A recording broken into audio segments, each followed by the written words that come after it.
Welcome to the B2B Proposal Playbook Podcast. Every 2 weeks, our CEO Joe Ardeeser will share actionable steps on how to write proposals that eliminate scope creep, productize your offering, and increase your overall profitability. Make sure you subscribe. We are about to embark on episode 4, the B2B Proposal Playbook Podcast. And Joe Ardeeser, thank you for creating this podcast. Thank you for allowing me the honor of hosting it with you. What a great opportunity we have to talk about, the specifics around writing good proposals. And this episode is especially exciting because you're really going to talk about, you've got to give your client options. So just unpack that a little bit for us. It reminds me actually of a situation I had as a homeowner probably in the last couple of years. And getting a quote that didn't have any options. It was just a straight up PDF that the only option I had was to go back to I think it was an electrical quote and say, could you tell me more about this or more about this? I didn't have any options. And really the discussion I had with the company originally, I believe it was based around it could be A, B, or C. And so it just, I want to say I didn't end up going with them, and it added more friction to the sales process. So options are a way to involve your customer in the proposal process by letting them configure your proposal. And I actually have a really fun story. I think storytelling can be so helpful because it can cement ideas and concepts in our minds. But I once had a prospect, Kevin, that said, I have a $25K budget, hard max, and by the way, we can't meet with you. So 25K was really our minimum. That's a lot of money for certain projects. For our projects, that was our bare minimum. And I hated throwing proposals over the fence. I'm sure we'll talk about on an episode in the future the idea of a proposal review meeting. But we needed the work, and so we just decided to do it anyway. So put together a proposal based on our template. We deselected a bunch of line items to get down to 25K. And against my normal standard operating procedure, we checked it over the fence, and I didn't know what would happen of it. There were plenty of options in it, though. Lots of things that they could select and enrich the very bare bones 25K proposal. And long story short, 2 weeks later, I hadn't heard anything, and out of the blue, I get a signature request for $34,000. They had on their own team interacted with the proposal, deliberated over things, made selections, and amazingly, Kevin, found a magical 9K between the cushion seats, right? And it was such a crazy discovery that day. I learned one of the things as I've reflected, Kevin, if I told you in order to get the vision completed that you're thinking of, I need an extra 9K. I'm gonna feel like a sales guy. You're gonna see me as a salesperson, right? Selling. But if you select the extra 9K, we have a different word for that. It's called prudence, right? You wanted to make sure it was going to be a successful project, right? And so the options really give your prospect a degree of control. You determine how many things are optional, so you still have full control. But the options that they have can really make a big impression as far as them being able to change things. So I am tracking with you when you talk about, just the advantages of the way that the proposals are presented, versus, but that it's almost like it gets to the psychology behind sales as well. I mean, it is so after the fact. I mean, it's kind of like the, Monday morning quarterbacks are great quarterbacks. The backseat driver drives really well. Hindsight's better than 2020. But how do you I mean, obviously this is built not only in just practicality and out of need and, scratching your own itch, but there is a certain amount of experience that has to be brought to the table to build this product as well, to build this proposal software that says, you know what, you've got to understand the behavior of prospects. Yeah. And it's not only what you're bringing to it on the front end, but also the analytics that we talked about in the last episode. What are the analytics telling you? Yeah. I think, the backstory with, occasionally, I don't want this podcast to be a giant ad for Smart Pricing Table, Kevin, because I want far and wide for it to provide a lot of value. But a quick backstory on Smart Pricing Table. I actually made it at my former web design agency. And we built it because of some misses in some proposal software, one of the big box providers that I was using. And we just wanted something better. And eventually we just made it a full product, a full solution, because it wasn't terribly hard after we'd done the initial work. But that experience was right full of surprises. Mm-hmm. Yep. It was really, really fun. And being able to control software like that when you have your own, it's your own proprietary thing, and being able to adjust it and tweak it to match your learnings is also really fun. But one of those surprises was that we found customers just absolutely loved being able to make selections on their proposal. It was almost like, they were being invited to architect the project with us. And many times, I know, writing proposals for many, many years, a prospect might not know what they want on that sales discovery call. There may be a lot of ambiguity and no fault of their own. Well, if you can, take that ambiguity and hash it out by having 2 or 3 options that can deal with any of the potential scenarios, it's such a huge benefit to your customer. Right. And so I think being involved in that, and then couple that with having a catalog where you're breaking down your bigger ideas into smaller concepts, really builds trust with customers. It says, hey, you select what works for you to a certain degree, and I'm happy with what you come up with. I think it's a really powerful concept.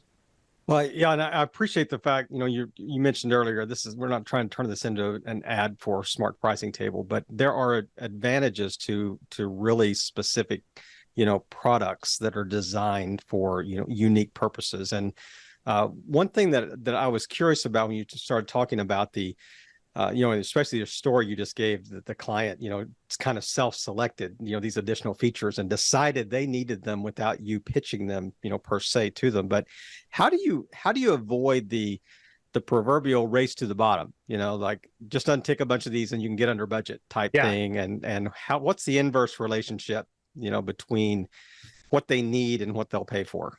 Yeah, and I get a lot of pushback on options. Like, I don't want them to turn off some things that are crucial. And what if the project gets really low? And I would say, don't make anything crucial an option. But yeah, just because there are a lot of very important pieces that cannot be done without, doesn't mean that there aren't additional services or configurations that you can offer to your customer. So I think it's really important to note, you determine what's optional. You determine how much the size and scope of control that you're giving to your prospect.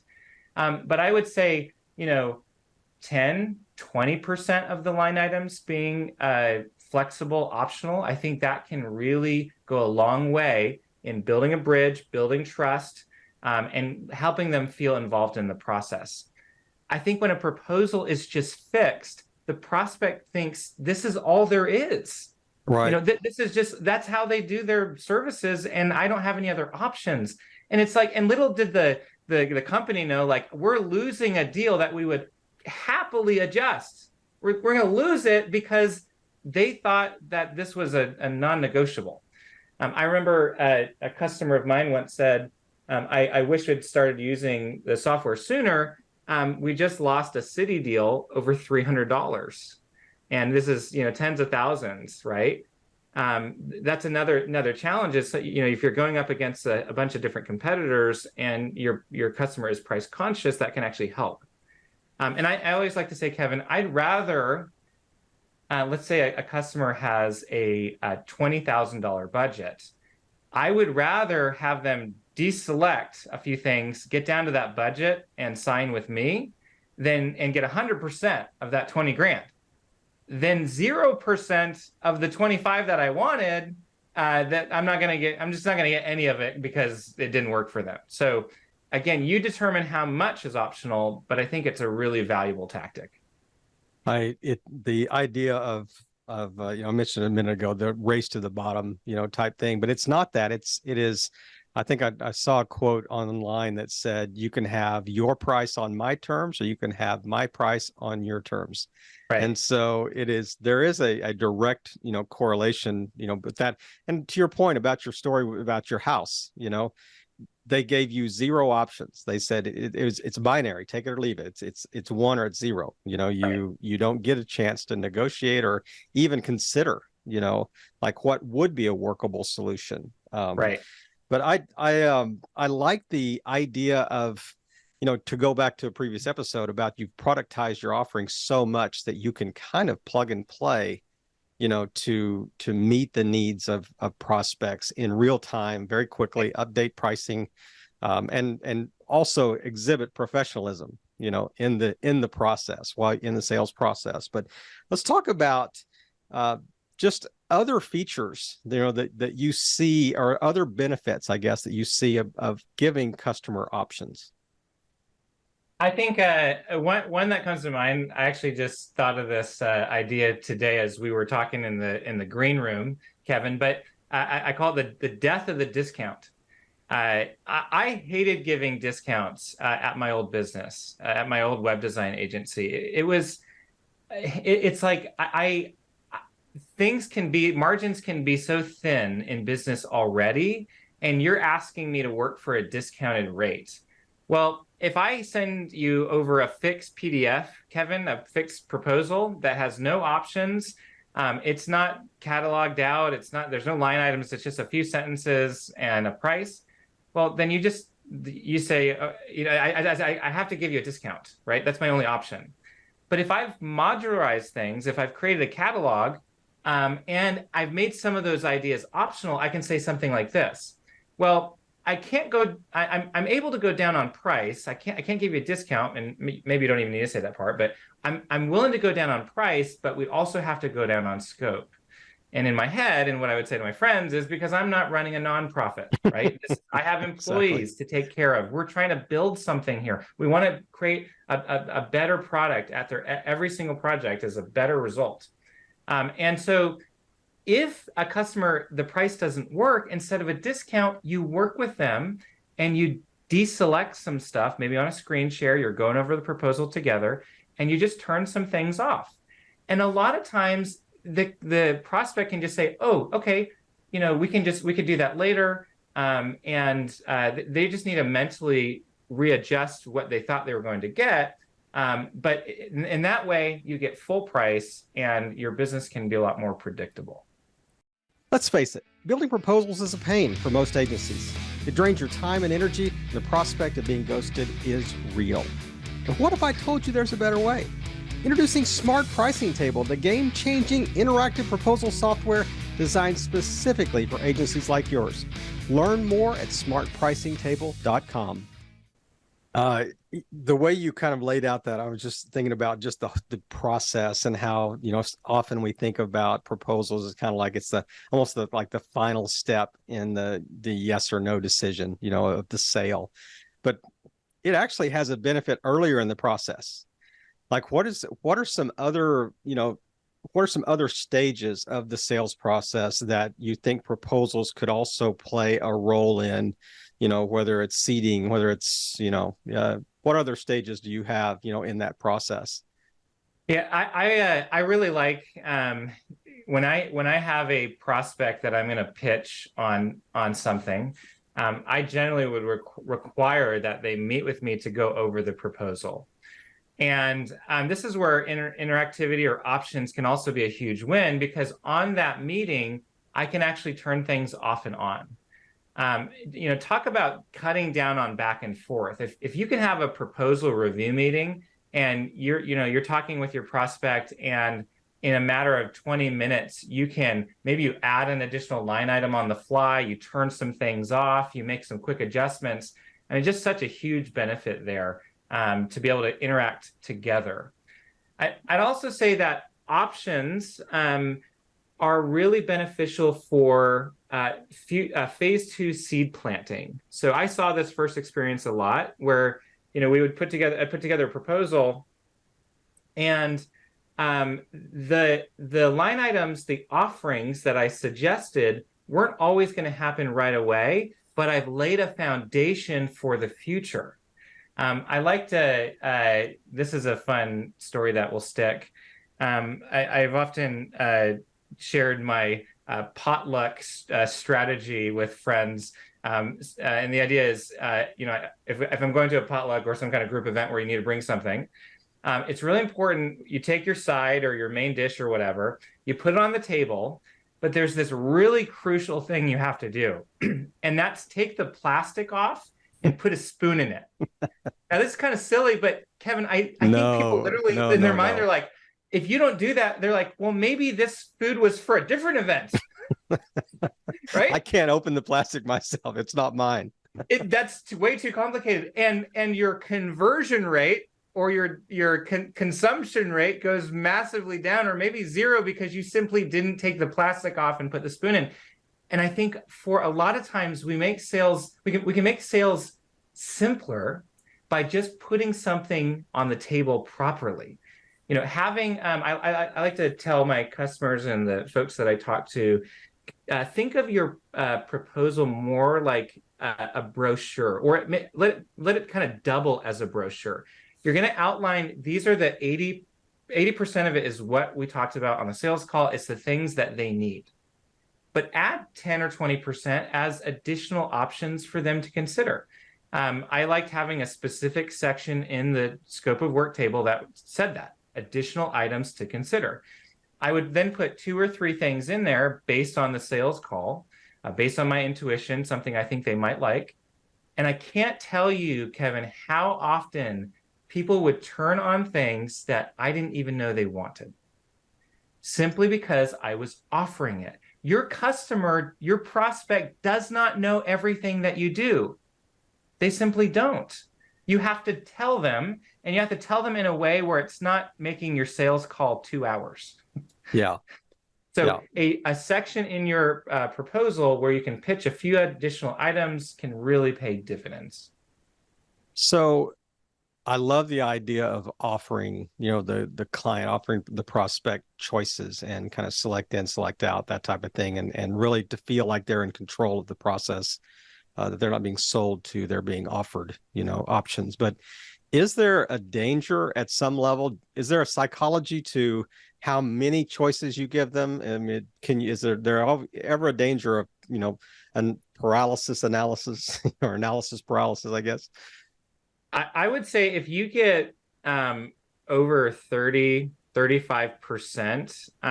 you're causing a challenge, because all of a sudden you're not inviting your prospect into the architecting process. You're telling them to architect it themselves. That's a great distinction. Yeah. I think you need to have, you need to lead the conversation and have the majority of it fixed. This is our plan based on our analysis of what you need and your company.